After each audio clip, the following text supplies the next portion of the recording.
Cuando España llega a América, esto era un paraíso.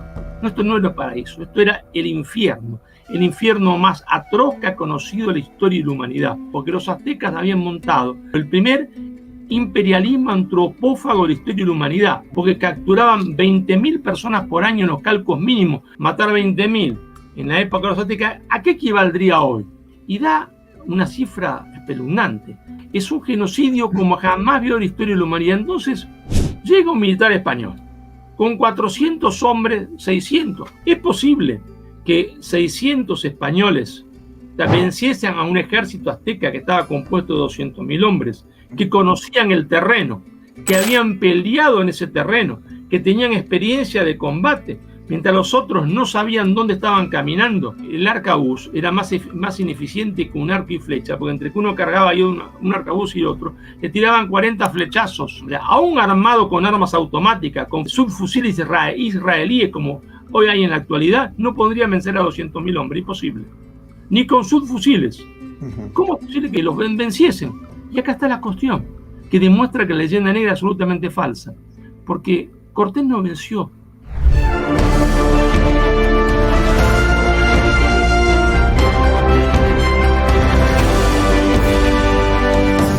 De donde comienza la mentira negro legendaria, porque vos sabés que en un razonamiento, si la primera premisa es falsa, ¿no es cierto?, uno puede seguir un orden lógico, pero la conclusión es falsa. Si yo digo, todos los hombres son inmortales, y después digo, Marcelo es hombre, conclusión, Marcelo es inmortal. No, Marcelo se va a morir, no hay ninguna duda de eso, aunque el razonamiento es perfecto, porque está falseada la primera premisa. La primera premisa dice, todos los hombres son inmortales.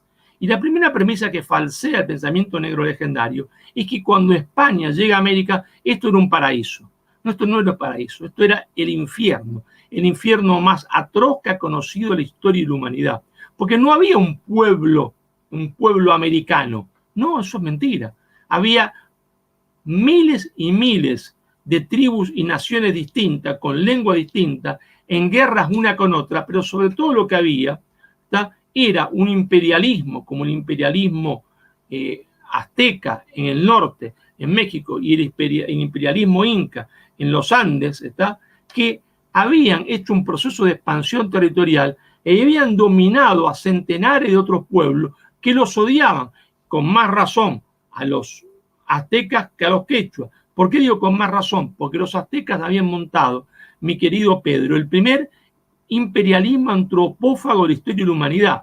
Sí, Cartago hacía sacrificios humanos y Roma tenía justicia en vencer a Cartago porque era un proyecto más justo que el de Cartago, que mataba niños, pero no era una política de Estado, ni era una política, se entiende, para conseguir alimentos.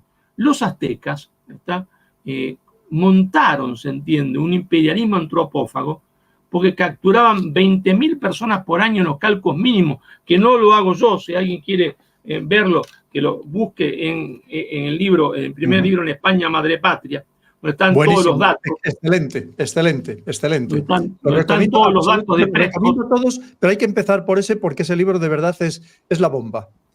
Extraordinario. Donde el dato mínimo que da Prescott, dice, son 20.000 personas por año. Pero dice Prescott, no me atrevo a decir que el dato de 150.000 dado por otros autores es falso. Y yo, en el segundo libro, que fue porque uno va pensando, no es que uno sepa todo, se va pensando, ¿no?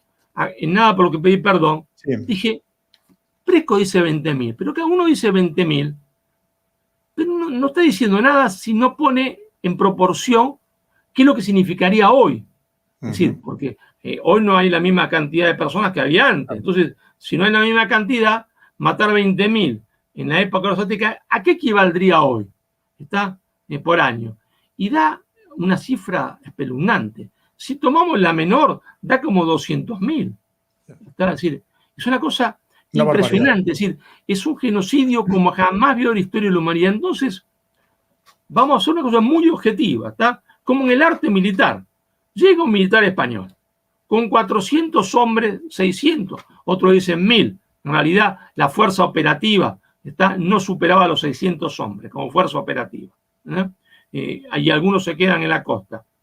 Es posible y yo invito a cualquiera, yo lo he hecho muchísimas veces en la escuela de guerra, en lo que llamamos juegos de guerra, que no son juegos, son análisis, ¿no es cierto? La gente, uno dice juegos, se cree que uno está jugando a los soldaditos, no, uno está haciendo hipótesis. Maniobras de gabinete, maniobras de gabinete. Así es. Entonces, es posible que 600 españoles venciesen a un ejército azteca que estaba compuesto de 200.000 hombres, que conocían el terreno, que habían peleado en ese terreno, que tenían experiencia de combate, mientras los otros no sabían dónde estaban caminando. Yo ahí siempre cuando digo que me salta un alumno y dice, profesor, los arcabuces. Pero hijo, escúcheme, el arcabuz era más ineficiente que un arco y flecha, porque entre que uno cargaba yo un arcabuz y otro, le tiraban 40 flechazos, ¿está? 40. Entonces me dice el otro alumno siempre en clase, profesor, los caballos lo volvieron. Pero hijo, los caballos lo asustaron el primer día.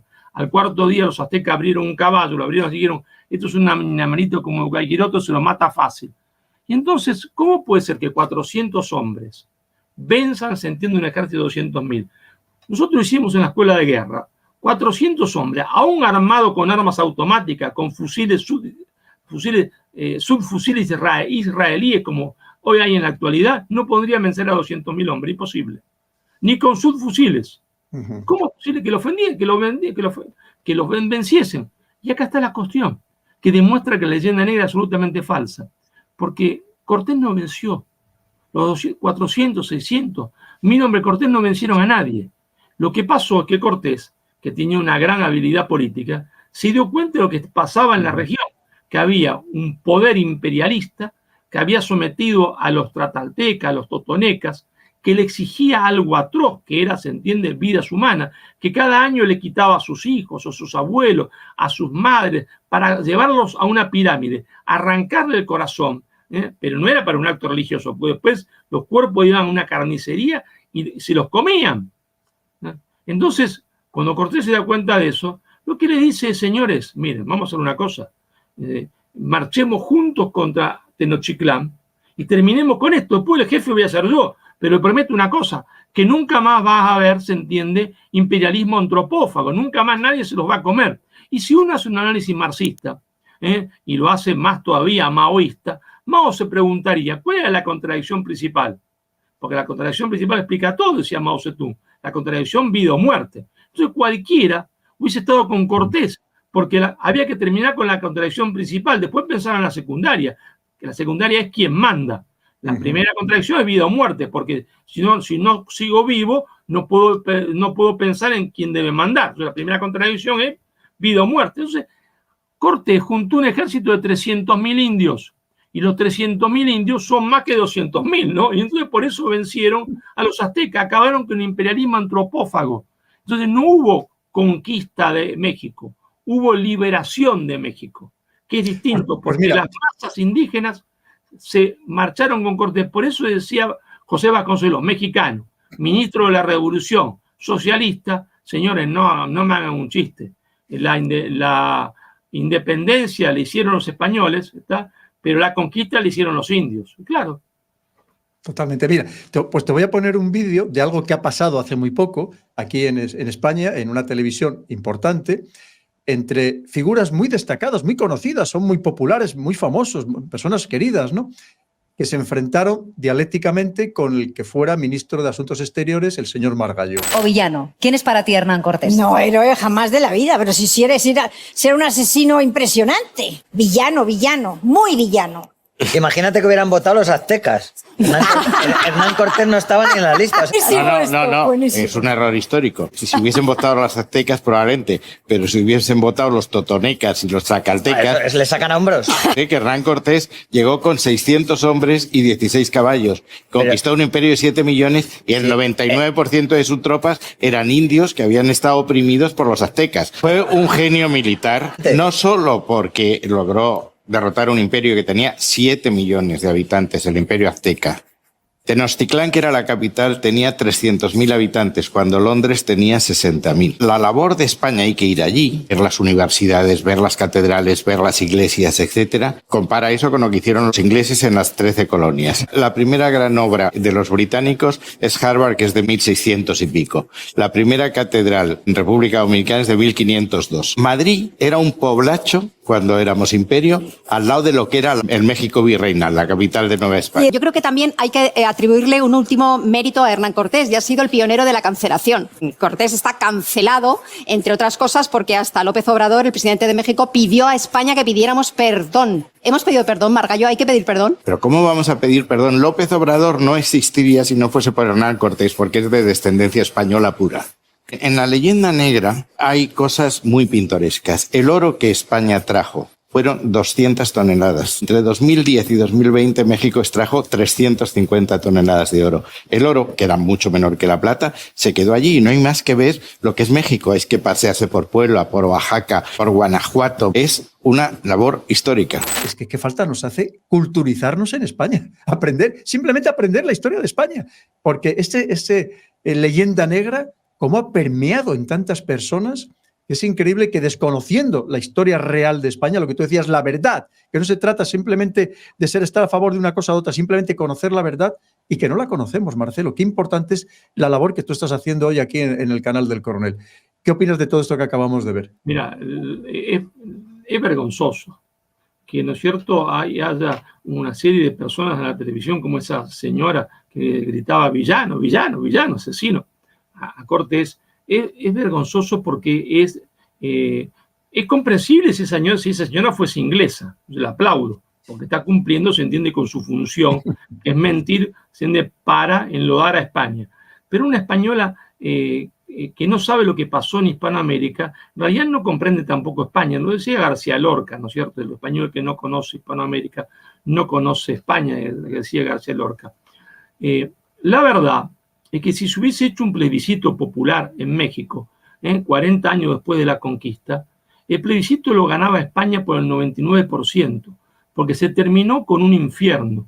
Pero no solo hubiesen votado a favor de España los pueblos oprimidos por los aztecas, que eran el 80%, porque esto es importante como dato objetivo remarcarlo. Si yo llego a un lugar, ¿está?, y de ese lugar, ¿está?, supongamos que hay 10 millones, ¿está?, 10 millones.